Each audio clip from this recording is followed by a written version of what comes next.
Hey, how's it been? So it's been over a year since I've posted anything.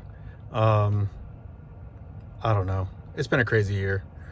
I think the last time I talked about some of our plans and some of the craziness that was going on. I think I posted that video. I don't know. I'm gonna have to go look.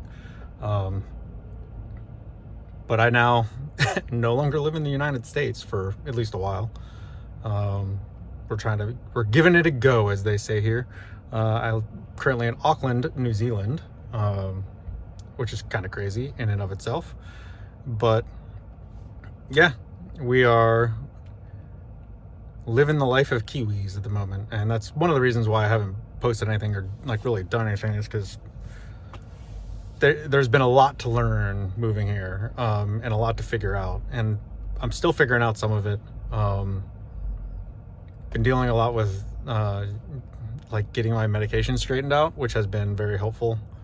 So that's taken a while, but I feel like it's in a decent place right now. And it's also been taking a while to figure out the kids' schedules and stuff, and how school works here, because school works way different. If you're unfamiliar, in the US, school basically starts in beginning of September to end of August, and ends in like June. So they get like a summer break. Here it works the same way. They get a summer break, but summer's the opposite here. So school starts in February at the beginning of the year and runs through December. And then they get like most of December and all of January and part of February off, which is New Zealand summer. So that's interesting. So yeah, it's winter right now, hence the hoodie. It's currently 16 Celsius outside, which I don't exactly know what that is in Fahrenheit, but I think it's like in the 60s, if I'm guessing correctly. I don't know if I am or not. So that's always fun. But yeah, we're just still trying to figure out stuff here, figuring out what I want to do, because I have options. I'm mostly been focusing on taking care of the kids and the house and stuff that we are renting. We're hoping to buy a house soon, so we can finally do it once we've been here for a year, which will be in September, which is not very far away. But I think we're planning to seriously look, we're planning to get everything in order, and then seriously look starting in October, because in September we're going back to the States for a few weeks, and that'll be interesting in and of itself. But yeah, things have been interesting here. Yeah, it's been a fun experience. Driving on the wrong side of the road is fun. I'm so used to it now that it's not a huge deal, which is kind of nice, but still weird. It's going to be weird going back to the States and having to drive on the right-hand side of the road. I had some experience with this a couple months ago, which was kind of funny. I decided to finally play through the game L.A. Noire, which is really fun, and highly recommend that game. And it's a shame that studio no longer exists, and they aren't going to make any more games, because it was really good. But yeah, L.A. Noire is set in Los Angeles in like the 1950s, I think it's post World War II. But yeah, so in the 50s in LA, you drove on the right side of the road, but me found it incredibly hilarious that I kept defaulting to driving on the left side of the road. And I was like, I wonder if this is what people in England and stuff do every time they play like a Grand Theft Auto game, where you drive on the left or you drive on the right, but they instinctively drive on the left. And I wonder how weird of a learning curve it is to try and play through like a Grand Theft Auto game and having to like completely change up your instincts and drive on the other side. So yeah, that was fun. It still is kind of fun. It's weird, and trying to get used to it, and everything else here that is different, because there's a lot of stuff that's the same, which is kind of funny. I didn't expect there to be a lot of the stores here, like, 'cause I mean, America is America, but so they've kind of spread everywhere. And there's some stuff you expect here. Like, you expect to see Coca-Cola.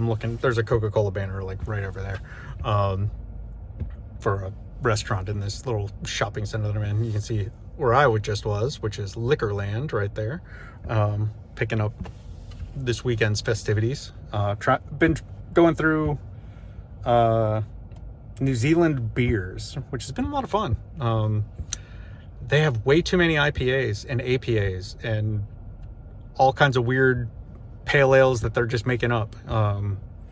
So yeah, if you like hops, they got a lot of options. I am not a huge hoppy beer fan. I'm not an IPA fan. So that's been fun trying to find beers that I like.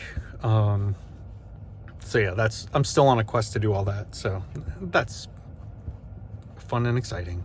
But yeah, so back to what I was saying. This is how my brain works. I'm sorry. American companies. So stuff we expected, like Coca-Cola and McDonald's, they definitely have. I was shocked to see a Wendy's here. I've also seen Taco Bell.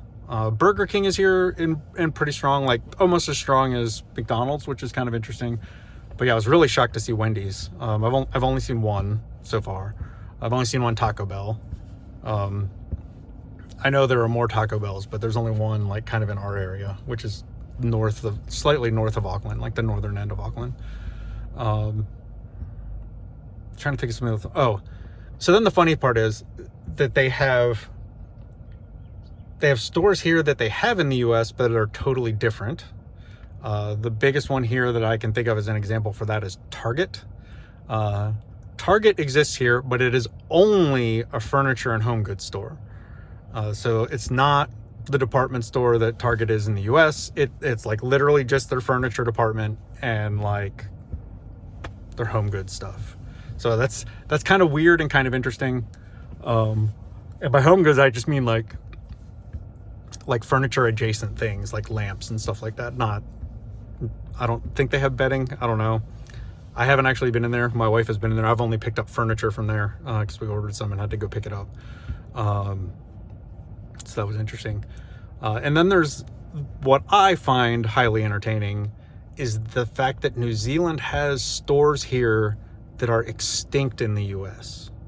And it's very, very weird and very interesting to see. Because Kmart exists here and it's like thriving here. I don't know.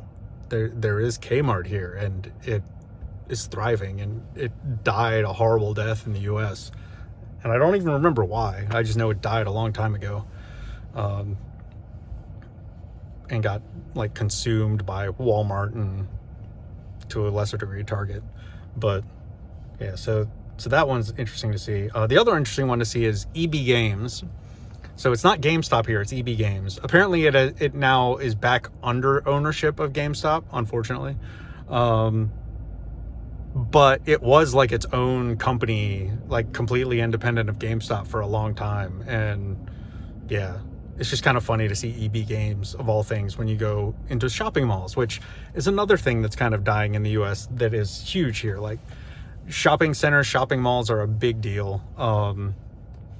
Lots of stuff there. Like there's a mall here in downtown Auckland where the first floor of the mall is ridiculous. It's got 4 floors, which tells you a lot about the mall. It's huge. It's 4 floors across 2 buildings, which is even crazier. And also includes a movie theater. So yeah, but the first floor is the funny floor, because the first floor is like luxury clothes floor. They have like a Versace store, I think.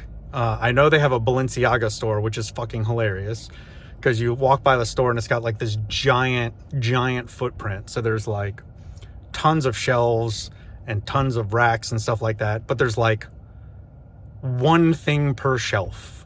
Like just in the middle of the shelf, there's just one object, like a pair of boots. And then like a folded pair of jeans and stuff like that. And it's just really weird to see because like, I mean, the stuff is so expensive, man. Like, I mean, stuff is expensive here anyway. And it really depends on what it is. Most stuff here is basically just conversion rate expensive. Like it's the same price in the US, but the conversion rate makes it more expensive. But there's some stuff here, especially electronics, that just gets I don't know why it gets like ridiculously jacked up in price. Yeah, I don't know why. But yeah, Balenciaga is, I mean, they're expensive in the US. Like, you're talking a couple $1,000s for a pair of tennis shoes that, I don't know, look like a fever dream of some crazy kid or something. They're just so weird and so expensive, and I don't know why. My wife's excited because there's an Alexander McQueen store, and I think that's her favorite clothing designer, which is cool. They have like a $5,000 purse in there that she loves and wishes she could justify purchasing, basically. Like, she would totally buy it and go out of her way to spend ridiculous amounts of money on this tiny clutch purse, but she can't like justify it to herself, which that's a big expense to justify to yourself, just to have a purse that you only use on occasion and just kind of like look at and admire. But yeah, so it's really funny that there's all of these like super expensive stores with only like 100 things in the entire store that have these, like, they're 3 times the size of a GameStop. Which is, or in this case EB Games, which is just crazy to me. And they have like roped off, so like only a few people, like a couple people can be in the store at a time, and it's the weirdest thing to see. And it's at a shopping mall, which that's why it's weird to see. Yeah, so it's been crazy. I've said that a few times. I've said that a lot. I'm not going to edit this, so this is going up unfortunately just like this. So welcome to my non-edited world. Yeah, I think that's it for right now. I'm gonna go. I'm gonna try not to be as much of a stranger. Look at this hair going crazy. Anyway, I'm gonna try not to be a stranger, and I will talk to you guys soon, hopefully. So hope you guys are having a good one. Let me know what you're doing in the comments below, and I will see you guys next time. Peace.